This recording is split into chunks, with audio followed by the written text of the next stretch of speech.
ಸಖತ್ ಖಾರ ಬಣ್ಣ ಮತ್ತು ರುಚಿ ಆಚಿ ಚಿಲ್ಲಿ ಪೌಡರ್. ಇನ್ನು ಕುರ್ಚಿ ಗುದ್ದಾಟಕ್ಕೆ ಎಂಟ್ರಿ ಕೊಟ್ಟಿದ್ದಾರೆ ಮಠಾಧೀಶರು. ಡಿಕೆ ಸಿಎಂ ಆಗಬೇಕು ಅಂತ ನಿರ್ಮಲಾನಂದನಾಥ ಶ್ರೀಗಳು. ಯಾರು ಸಿಎಂ ಆಗಬೇಕು ಅಂತ ಶಾಸಕರು ನಿರ್ಣಯಿಸುತ್ತಾರೆ ಎಂದ್ರು ನಿರಂಜನಾನಂದ ಶ್ರೀಗಳು. ಸ್ವಾಮೀಜಿಯವರು ಜಾತಿ ಹಿನ್ನೆಲೆಯಲ್ಲಿ ಮಾತಾಡಬಾರದಿತ್ತು ಅಂದ್ರು ಸಿದ್ದರಾಮಾನಂದ ಶ್ರೀಗಳು.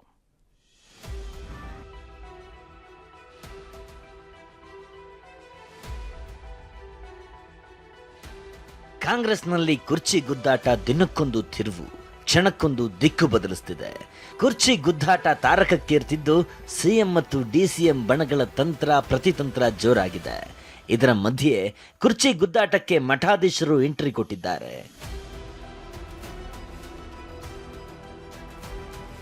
ಉಳಿದ ಅವಧಿಯನ್ನ ಡಿಕೆ ಶಿವಕುಮಾರ್ಗೆ ಕೊಡಬೇಕು. 2.5 ವರ್ಷಗಳ ಅಧಿಕಾರವನ್ನು ಡಿಕೆ ಶಿವಕುಮಾರ್ ಅವರಿಗೆ ಮುಖ್ಯಮಂತ್ರಿಯಾಗಿ ಕೊಟ್ಟು ಸರ್ವ ಭಕ್ತರ ಒಂದು ಅಭಿಪ್ರಾಯ ಕೂಡ ಇದೆ. ಡಿಸಿಎಂ ಡಿಕೆ ಪರ ಬ್ಯಾಟ್ ಬೀಸಿದ ನಿರ್ಮಲಾನಂದ ಶ್ರೀ. ಕಾಂಗ್ರೆಸ್ ಪಕ್ಷದ ಶಿಸ್ತಿನ ಸಿಪಾಯಿ ಎಂದ್ರೂ ಕೂಡ ತಪ್ಪಾಗಲಾರದು. ಪಕ್ಷ ನಿಷ್ಠೆಯನ್ನ ಬಿಟ್ಕೊಟ್ಟವರಲ್ಲ ಡಿಕೆ ಶಿವಕುಮಾರ್.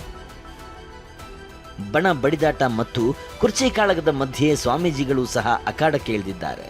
ಹಾಸನದಲ್ಲಿ ಮಾತನಾಡಿದ ಆದಿಚುಂಚನಗಿರಿ ಮಠದ ನಿರ್ಮಲಾನಂದನಾಥ ಶ್ರೀ ಡಿಕೆ ಪರ ಬ್ಯಾಟ್ ಬೀಸಿದ್ದಾರೆ.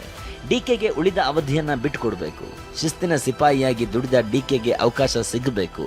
ಇದು ಭಕ್ತರ ಕೋರಿಕೆ, ಹಾಗೆ ನಮ್ಮ ಇಂಗಿತ ಅಂತ ಶ್ರೀಗಳು ಹೇಳಿದ್ದಾರೆ. ಸರಿಯಾದ ರೀತಿಯಲ್ಲಿ ಸ್ಪಷ್ಟತೆಯನ್ನು ಕೊಟ್ಟು ಮಾಡಬೇಕಾಗಿರ್ತಕ್ಕಂಥ ಕಾರ್ಯವನ್ನು ಮಾಡಬೇಕಾಗಿರ್ತಕ್ಕಂಥ ಕಾಂಗ್ರೆಸ್ ಹೈಕಮಾಂಡ್ನವರು 2.5 ವರ್ಷಗಳ ನಂತರದಲ್ಲಿ ಡಿಕೆ ಶಿವಕುಮಾರ್ ಅವರು ಮುಖ್ಯಮಂತ್ರಿಗಳಾಗಬೇಕು ಅಂತಕ್ಕಂಥದ್ದು ಅಭಿಪ್ರಾಯ ನಮಗೂ ಇತ್ತು ಮತ್ತು ರಾಜ್ಯದ ನಮ್ಮ ಭಕ್ತಾದಿಗಳಿಗೂ ಕೂಡ ಇದೆ. ಉಳಿದಿರ್ತಕ್ಕಂಥ ಇನ್ನು 2.5 ವರ್ಷಗಳ ಅಧಿಕಾರವನ್ನು ಡಿಕೆ ಶಿವಕುಮಾರ್ ಅವರಿಗೆ ಮುಖ್ಯಮಂತ್ರಿಯಾಗಿ ಕೊಟ್ಟು ಅವರ ವಿಷನ್ನಿಗೆ ಪೂರಕವಾಗಿರ್ತಕ್ಕಂಥ ರಾಜ್ಯವನ್ನು ಕಟ್ಟುವ ಕಾಯಕವನ್ನು ಮಾಡಲಿಕ್ಕೆ ಅವಕಾಶವನ್ನು ಕಾಂಗ್ರೆಸ್ ಪಕ್ಷದ ಮುಖಂಡರು ಮಾಡಿಕೊಡ್ಬೇಕು ಅಂತಕ್ಕಂಥದ್ದು ಸರ್ವ ಭಕ್ತರ ಒಂದು ಅಭಿಪ್ರಾಯ ಕೂಡ ಇದೆ. ಅಫ್ಕೋರ್ಸ್ ನಮಗೂ ಕೂಡ ಆಸೆ ಸಹಜವಾಗಿ ಇರತಕ್ಕಂಥದ್ದು. ಆ ಕಾಂಗ್ರೆಸ್ ಪಕ್ಷದ ಶಿಸ್ತಿನ ಸಿಪಾಯಿ ಎಂದ್ರೂ ಕೂಡ ತಪ್ಪಾಗಲಾರದು. ಯಾವುದೇ ಸಂದರ್ಭದಲ್ಲಿ ಕೂಡ ಪಕ್ಷ ನಿಷ್ಠೆಯನ್ನು ಬಿಟ್ಕೊಟ್ಟವರಲ್ಲ ಡಿಕೆ ಶಿವಕುಮಾರ್ ಅವರು, ಎಲ್ಲರೂ ಕೂಡ ಗೊತ್ತು. ಪಕ್ಷದ ಉಳಿವಿಗಾಗಿ, ಪಕ್ಷದ ಏಳಿಗೆಗಾಗಿ ಎಷ್ಟೋ ನೋವುಗಳನ್ನು ಏಕಾಂಗಿಯಾಗಿ ನಿಂತು ಅದನ್ನು ಸ್ವೀಕರಿಸಿ ಹೋರಾಡಿದಂಥವರು. ಸಿದ್ದರಾಮಯ್ಯರನ್ನ ಸಮುದಾಯದ ವ್ಯಕ್ತಿಯನ್ನಾಗಿ ನೋಡಿಲ್ಲ. ನಿರ್ಮಲಾನಂದನಾಥ ಶ್ರೀ ಮಾತಿಗೆ ಸಿದ್ದರಾಮಾನಂದ ಶ್ರೀ ಪ್ರತಿಕ್ರಿಯೆ. ನಿರ್ಮಲಾನಂದನಾಥ ಶ್ರೀಗಳು ಜಾತಿ ಹಿನ್ನೆಲೆಯಲ್ಲಿ ಮಾತಾಡಬಾರ್ದಿತ್ತು, ಇದು ಅವರ ಸ್ಥಾನಕ್ಕೆ ಒಳ್ಳೆಯದಲ್ಲ ಅಂತ ಸಿದ್ದರಾಮಾನಂದಪುರಿ ಶ್ರೀ ಹೇಳಿದ್ದಾರೆ. ಹಾವೇರಿಯಲ್ಲಿ ಮಾತನಾಡಿದ ಅವರು, ರಾಜಕೀಯದಲ್ಲಿ ಮಠಾಧೀಶರ ಮಧ್ಯಪ್ರವೇಶ ಸೂಕ್ತ ಅಲ್ಲ, ಸಿದ್ದರಾಮಯ್ಯರನ್ನ ಸಮುದಾಯದ ವ್ಯಕ್ತಿಯನ್ನಾಗಿ ನೋಡಿಲ್ಲ ಅಂದರು. ಈ ವಿಷಯದಾಗೆ ಮಠಾಧೀಶರು ಮಧ್ಯಪ್ರವೇಶ ಮಾಡೋದು ಸೂಕ್ತ ಅಲ್ಲ.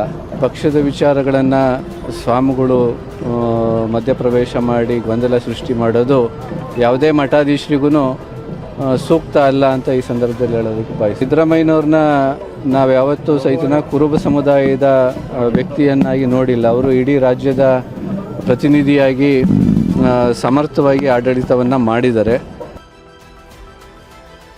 ಸಿಎಂ ಆಯ್ಕೆ ಮಾಡೋ ಅಧಿಕಾರ ಶಾಸಕರಿಗೆ ಇದೆ ಎಂದ ಕಾಗಿನೆಲೆ ಶ್ರೀ. ಇನ್ನು ಯಾರು ಸಿಎಂ ಆಗಬೇಕು ಅಂತ ಶಾಸಕರು ನಿರ್ಣಯಿಸ್ತಾರೆ. ಸಿಎಂ ಆಯ್ಕೆ ಬದಲಾವಣೆ ಮಾಡೋ ಅಧಿಕಾರ ಶಾಸಕರಿಗೆ ಇದೆ ಅಂತ ನಿರಂಜನಾನಂದ ಶ್ರೀ ಹೇಳಿದ್ದಾರೆ.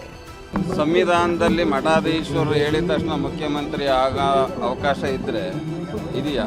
ಮುಖ್ಯಮಂತ್ರಿಗಳನ್ನು ಬದಲಾವಣೆ ಮಾಡುವಂಥದ್ದು, ಮುಖ್ಯಮಂತ್ರಿಗಳನ್ನು ಆಯ್ಕೆ ಮಾಡುವಂಥದ್ದು ಸಂವಿಧಾನಿಕವಾಗಿರ್ತಕ್ಕಂಥದ್ದು ಶಾಸಕರಿಗೆ ಅಧಿಕಾರ. ಹಾಗಾಗಿ ಶಾಸಕರು ಯಾರು ಮುಖ್ಯಮಂತ್ರಿ ಆಗಬೇಕು ಅನ್ನುವಂಥದ್ದು ನಿರ್ಣಯನ ಶಾಸಕರು ತಗೊಳ್ತಾರೆ ಹೊರತು ಯಾವ್ಯಾವ ಸ್ವಾಮಿಗಳು. ಕುರ್ಚಿ ಕದನಕ್ಕೆ ಸದ್ಯ ಸ್ವಾಮೀಜಿಗಳು ಸಹ ಅಖಾಡಕ್ಕೆ ಇಳಿದಿದ್ದಾರೆ. ಇದು ಎಲ್ಲಿ ಹೋಗಿ ನಿಲ್ಲುತ್ತೋ ಗೊತ್ತಿಲ್ಲ.